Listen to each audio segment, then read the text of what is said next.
Kuwait, they live like kings. The poorest person in Kuwait, they live like kings. And yet they're not paying. We make it possible for them to sell their oil. Why aren't they paying us 25% of what they're making? It's a joke.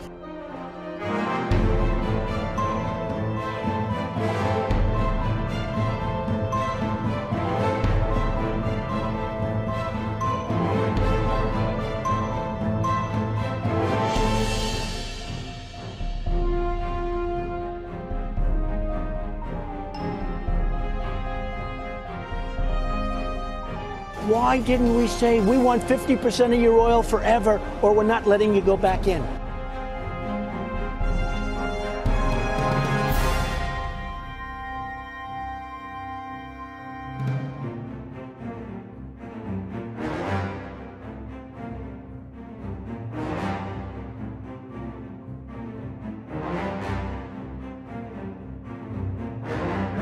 Le Dey d'Alger prend même en otage 2 équipages de navires.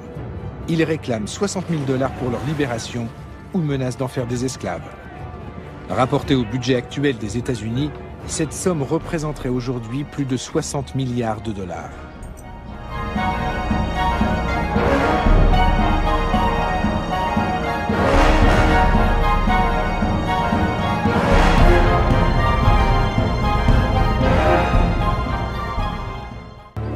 Nous les avons achetés.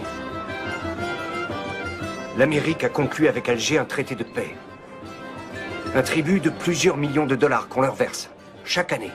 Une somme de l'ordre de 20% des recettes de l'État. Il y a longtemps qu'on aurait dû investir cet argent dans des forces de frappe militaires puissantes. C'est bien vrai, ça. 20%, rendez-vous compte. On aurait pu régner sur les océans. De nos jours, il paraîtrait invraisemblable que les États-Unis se laissent dicter ainsi leur conduite. Mais même pour la jeune République, l'humiliation est cuisante.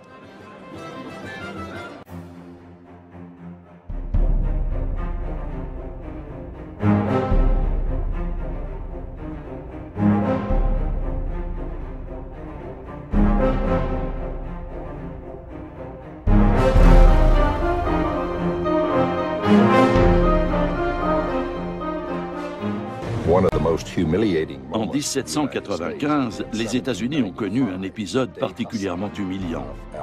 Le Dey Hassan, le régent d'Alger, a exigé que les Américains lui construisent un navire au lieu de lui verser un tribut en espèces sonnantes et trébuchantes. Il devait livrer à Alger une frégate d'une quarantaine de canons doublés de cuivre. Le président George Washington a écrit qu'il en avait été extrêmement mortifié.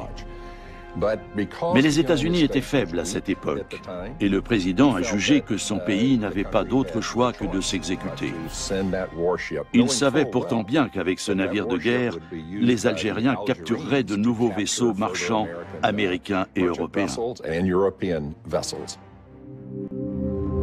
Les Américains sont piqués au vif par tant d'impertinence et décident de construire des navires encore plus rapides, conçus pour durer.